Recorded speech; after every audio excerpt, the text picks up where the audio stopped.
Hello, I'm Marilynn Preston. Welcome. Joseph Heller has been a major force in American literature for more than 20 years.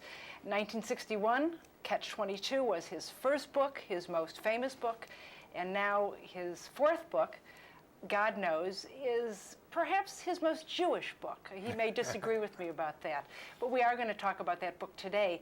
It is the recollection of King David on his deathbed. King David is 70 years old, and he looks back over his life. It is funny and powerful and irreverent, and I think all those things apply to our guest today, Joseph Heller. Welcome. Well, I'll try my best to be irreverent. All of that. The book came to you out of what part of you? What made you want to write a book about King David? I have no idea where any of the books of my four novels, where the idea came from.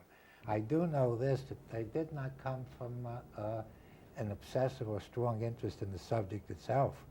When, with going back to Catch-22, the strongest interest I had was in trying to write a novel. I had no idea what the subject would be about. I was 30 years old then.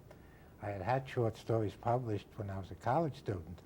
Realized the stories were not much good, so stopped writing. Then I decided I ought to try writing a novel. And the basic idea for a novel, the idea for a novel was to write a novel. I wanted to be a novelist. I never deluded myself into thinking that I had something to say, something new to say about any subject. I have felt that I could treat a subject in a different way, a more original way.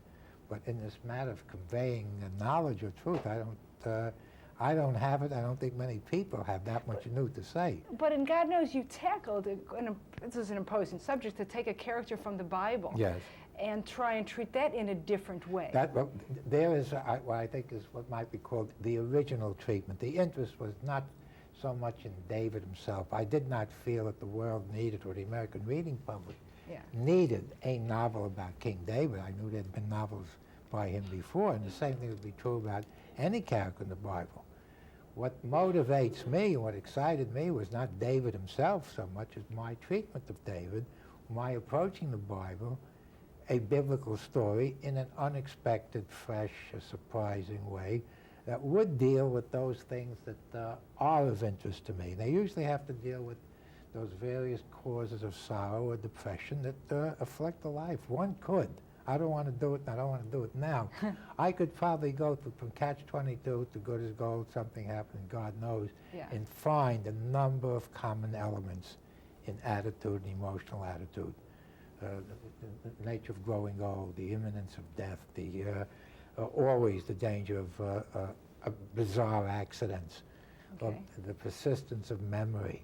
I mean, in Something Happened, and in God Knows, I think the key element is a person looking back on experiences and being, to some extent, tortured by him, and with King David boasting and gloating about his successes. Did you know much about the Bible before you started? I did not know much about the Bible. I was surprised how little I knew, because one of my college courses, was a two-semester course that I was a student, was the Bible as literature, and I got an A in each one. And I had forgotten how much I had forgotten about things. And when I got the idea of the story of David, and I don't know where it came from really, I then went to the Bible, and it's the King James Version, read the book of Samuel, remembered or looked up and saw stories told in the two books of Samuel and the book of Kings, was astonished. I felt I was reading it for the first time, and how many episodes there are in David's life, of the whole range of episodes,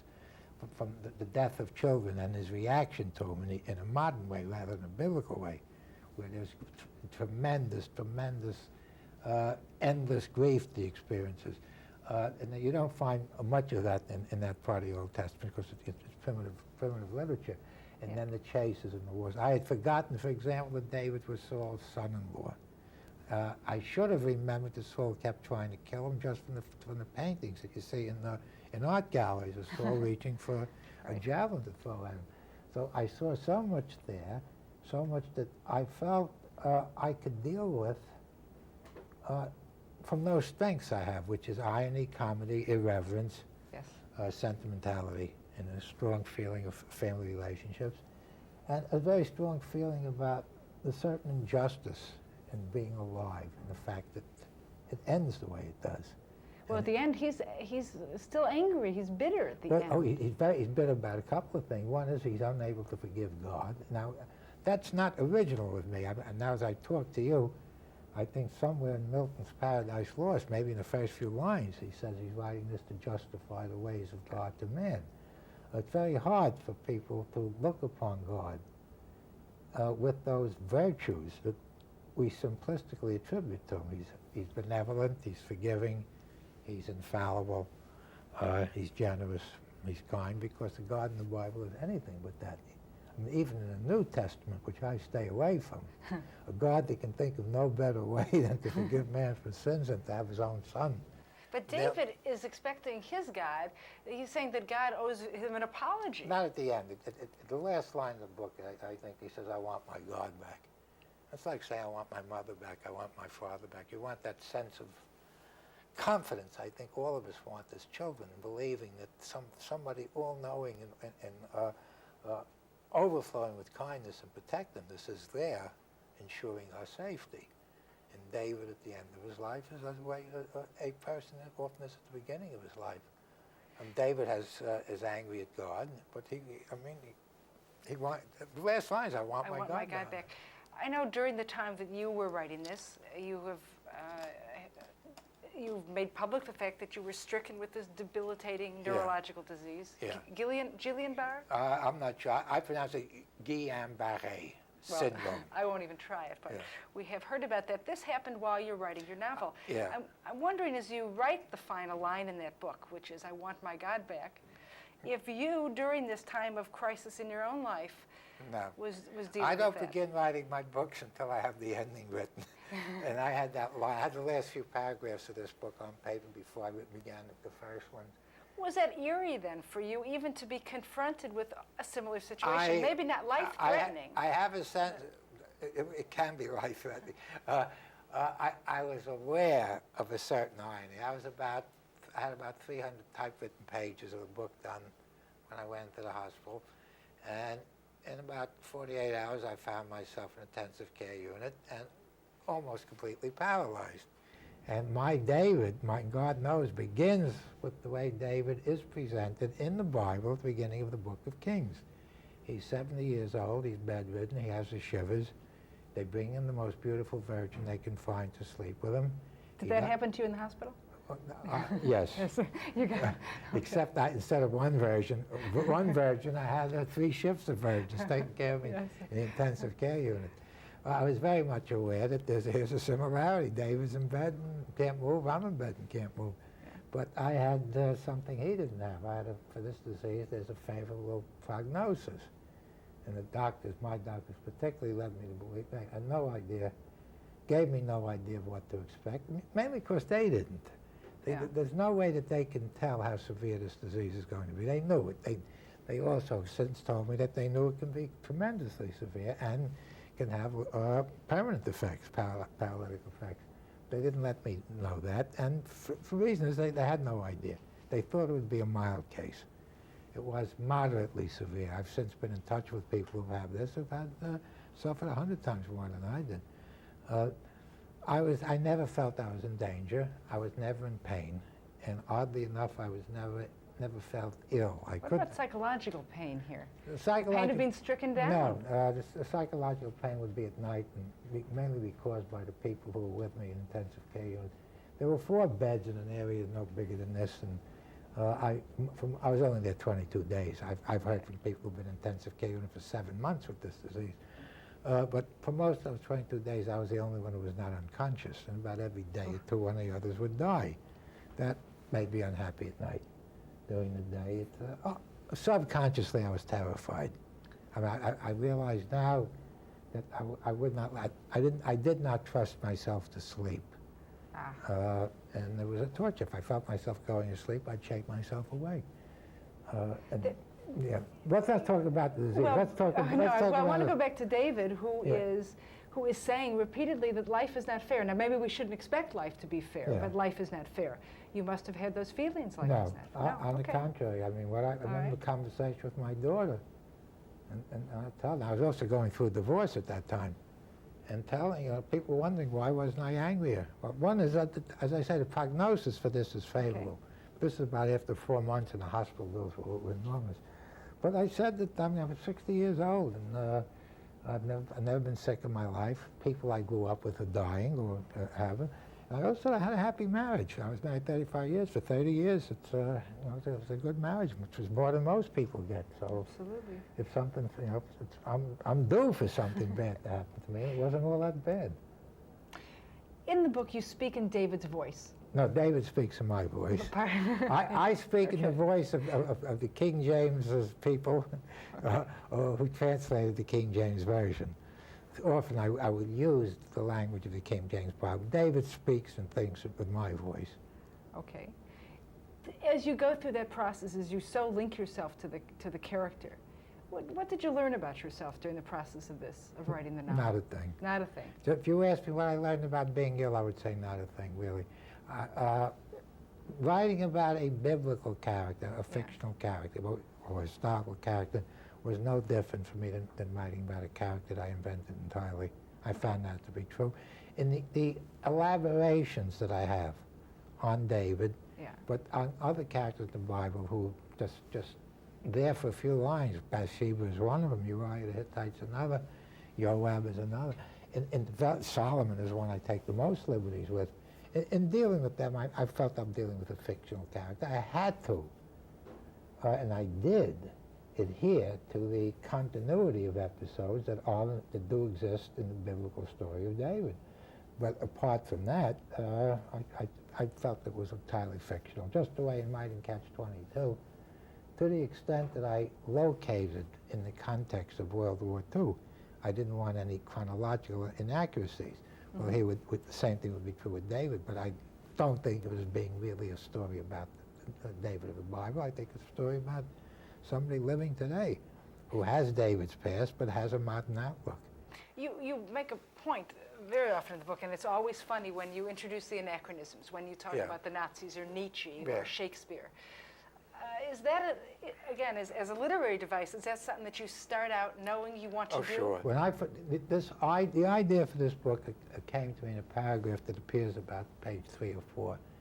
And the words are almost exactly the way they are in the book. And I've got the best story in the Bible. Yeah. Where's the competition? Job, forget him. Joseph, he drops out kind of suddenly. Jacob is okay for a while. And then I said, now Moses isn't bad. No. And then I got the idea, in the same 2 or 3 minutes of saying Michelangelo made statues of us both. His is better. I knew then that if I went ahead and wrote this novel and kept that line about Michelangelo, I was looking at it from a time perspective, which would be unexpected, which would allow me not only to stop at Michelangelo, if I could, to make a reference to the state of Maine. So David's boast that he took a kingdom the size of Vermont and created an empire the size of the state of Maine is factually true. I mean, when I looked at a book, they told me that David's empire was as large as the state of Maine. It's the largest one that we know on the face of the earth. But it will allow me to make references of that kind and to use anachronisms.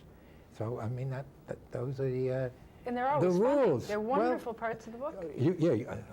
Some book reviewers didn't find them funny. But I think with any novel, and just as with any play or movie, that at the outset, the author establishes the ground rules for the reader.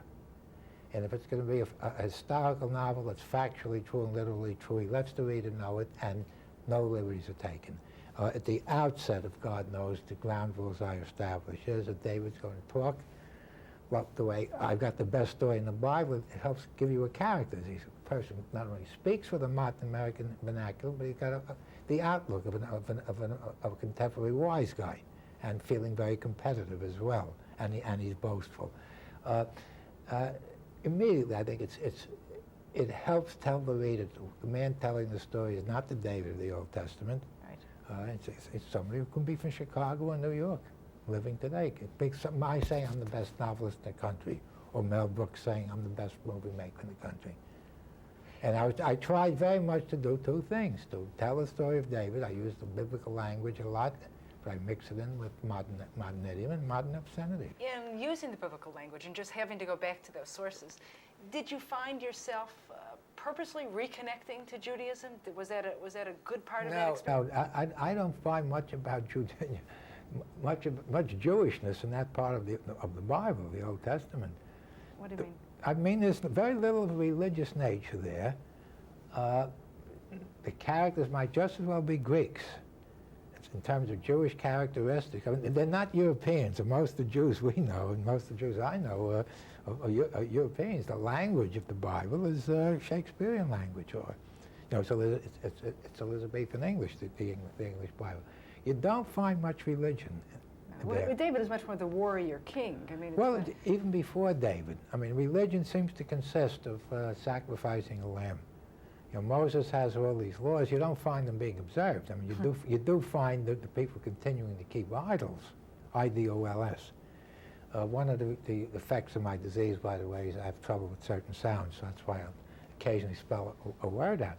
But Samuel, who lives at the time of David, picks David, first Saul to be king, and then David, harangues the people at least once about their idols. So if he's saying, put away your idols, I-D-O-L-S, right, he wouldn't have to do that if they didn't continue to have them.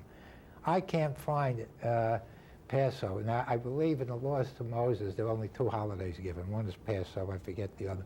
I cannot find in the Bible any mention of either one of those being observed. So I'm saying religious practice is not there. Okay, and it didn't do anything to enhance your own religious practice, this whole... No, what did more than that was my taking the tone. I make David Jewish. I have David think of himself as being Jewish. Yeah. David, it's a question about, you know, there's even a question about whether David was Jewish, if he lived at all. His name derives from an Abyssinian term, not Abyssinian, Mesopotamian a term for something else. David takes Gentile wives. They all take them. They were taking Gentiles. Bathsheba's husband was a Hittite. Who he killed. Right? Well, yeah, but that's a different part of the story. Yeah. I believe the word Jew does not enter the Bible until after the Babylonian captivity. They're Hebrews and they're Israelites, and they're an agricultural people there. They in the earlier part, they're shepherds, migratory shepherds. And then when Moses leads them out and takes them to Canaan, they learn agriculture from the Canaanites. And throughout the Bible, in the Old Testament, they are continually, the people, being harangued by Moses and their priests against adopting the customs of the people around them. Scholars attribute many of the dietary laws, many of the laws about beards, to an effort to keep the Israelites separate, to avoid assimilating people, and a ban against tattooing, for example. It's one of the most unexpected things I found in the laws, that there'd be no tattooing. Who would ever think of, in those times, of tattooing? But the I think you can have scarring, a Jewish burial if you have a... Or scarring. And the explanation is that many of these people they came upon in that migration did have these customs. I've read this too, that the ban against pork is not, as we're led to believe. It's had nothing to do with hygiene or sanitation. That some of the Canaanites had a pork god. A pig was their god, and the idea was to keep them from being assimilated. It's interesting. Your approach to this is very intellectual, even with the Bible. And I read a quote of yours once that, excuse me if it's not accurate, but it said that I'm not into Judaism, but I'm into being Jewish. Does that sound familiar, and what does that mean? I know what it means. I don't remember saying it, but something I could very well say. I think Judaism, what I had in mind would be that I'm not into the religious aspect or that much interested in religious observance of being Jewish.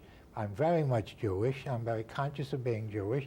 And in that respect, in other words, I'm a secular Jew, or somebody might call me a Shabbos Goy. Culturally, ethnically, I am Jewish. I would never, I've never felt anything different. I've never been able to accept, even as a child, orthodoxy or Orthodox belief, or particularly of arbitrary Orthodox belief, faith, or some people might even call fanaticism. I rebelled against that politically, religiously as well, and I think that's what I would mean by it. And in that respect, I'm not much different, by the way, from all Jews, or even the Jews in Moses' time. I mean, from the time they left Egypt, even right after they crossed the Red Sea, even before, the Jews were quarreling with Moses. And in no time at all, Moses was quarreling with God. He's wondering lines that I use that who can eat so much manna? That's in the Bible. It's after 20 or 30 years that they're ready to stone Moses. And once, at least one time, God is going to kill them all, and Moses talks them out of it. See, there's another thing that the naive impression that most of the Western world has that God of the Bible is infallible is not sustained by what we know. God makes a huge mistake in picking Saul as king. God admits it. I mean, Samuel. Why was it a mistake? Because Saul is a lunatic, and Saul did not obey. All right, so he did not obey Samuel. At one point, God comes to Samuel and says, "How much longer are you going to grieve for Saul? Go find me another king." And then Samuel at one point says to somebody, "The Lord is not a man that he should repent." So if the Lord makes a mistake, he makes a mistake. Moses argues with God. I think on at least 2 occasions talks God out of doing something that God wants to do. One of them is God wants to kill them all because they don't want to go ahead into Canaan. There's a story of the false spies, which is too long to tell here. The false report. They spied out the land of Canaan, and after 12 or 24, all but 2 said it's dangerous in there, let's not go. Don't go. And God got angry that they wouldn't trust, and he was going to kill them all. And at that point, too, many of the people wanted to get another leader, replace Moses, get a leader to lead them back into Egypt. I mean, there's a lot of chaos there. Moses did not have an easy time. Jews are known to disagree with each other. Right, so and you are known for your own reference. I mean, I can tell you jokes about the man with 2 temples, you know, the man on the desert island. I can understand. Well, the man is shipwrecked on a desert island. He's picked up 10 and 15 years later. He's got 2 buildings there. He's Jewish. He says, "What are they?" He said, "They're 2 synagogues." They said, "Why do you need 2?" He says, "That's the one I won't go to." That's good. You mentioned before plays. You're best known for your novels, but you did write a play, We Bombed New Haven, which I remember seeing as a very strong political statement, anti-war statement. Really almost before its time, or right during the time. A couple of things. You have any intention to write any more plays? No. You're done with plays? I'm done with plays. Why? I prefer writing a novel. I did a play. I had no problem with it. It's the first play I wrote. I had 2 productions, a Yale Drama School, a Broadway production. It was not a huge success. It was also not a colossal failure. I found I did not like the experience of auditions, rehearsals, going to performances and seeing the theater half empty. And I prefer the working of a novel, which is entirely my own, very intimate, very private, for as long as I want to keep it that way. Okay. I don't like gregarious work, just the way I don't like any kind of orthodoxy, even an atheistic orthodoxy, by the way. I mean, I won't argue with it. I just won't accept it. I don't like gregarious work. Okay. That play, though, was very political. I mean, this book is sort of rants and rails in a cosmic sense. That play very much identified the war machine and said, no, this is not the right way. Yeah. You consider yourself political? I was at that time. There was a Vietnam War going on. It was just starting to affect the middle class. And incidentally, it was when they started drafting students, the middle class people, that the dissent became respectable. And what the play was about was really attack on the audience for sitting here pretending there's no war going on when it really is. In the absence of that kind of situation, I believe that particular play might be interesting dramatically for people who are interested in doing scenes or staging, but it would not have the meaning today that it had at the time it was produced. But your urge to shake people out of their complacency, I don't see it that much, for instance, in God Knows. It's a different, you're entertaining us with. I think I'm entertaining you. I'm also, the thing about being a propagandist is that it gets very dull for both the listeners and the speaker if he keeps giving the same message.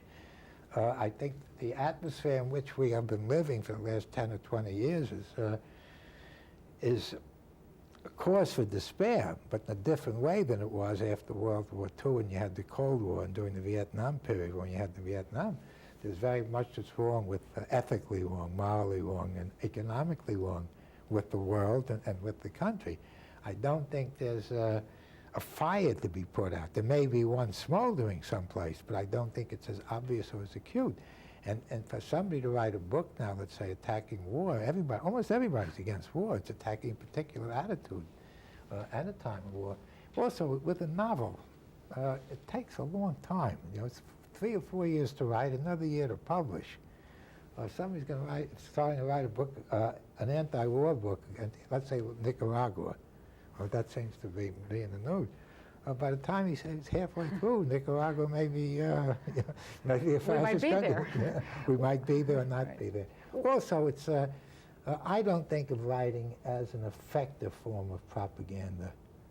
It's a very poor form. It takes too long to do, too long to be produced, and the audience is very small.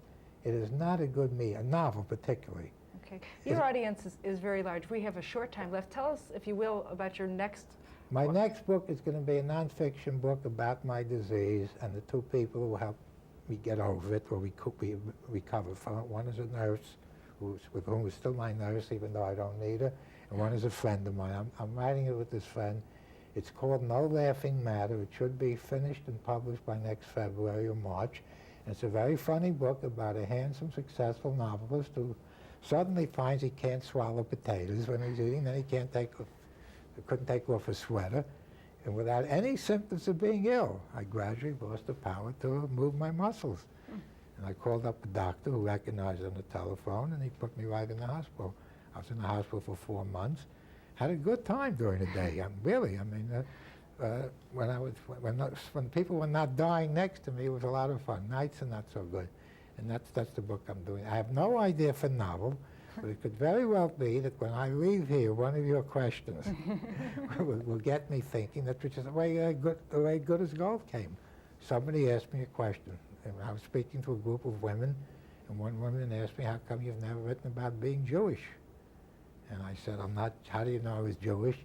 And then on the way home from Wilmington, Delaware, I began thinking of Good as Gold, and took particular pleasure beginning with Bruce Gold had been asked why he'd never written about the Jewish experience, most recently by a woman in Wilmington, Delaware. That was the beginning of that book and the end of this interview, I'm afraid. God knows. God knows. Thank you. I want to thank Joseph Heller. It's been very interesting, and we wish you the best of luck on your new book, and certainly glad to see you in wonderful health now. Yeah. Thank you, and thank you for being with us today. Bye-bye.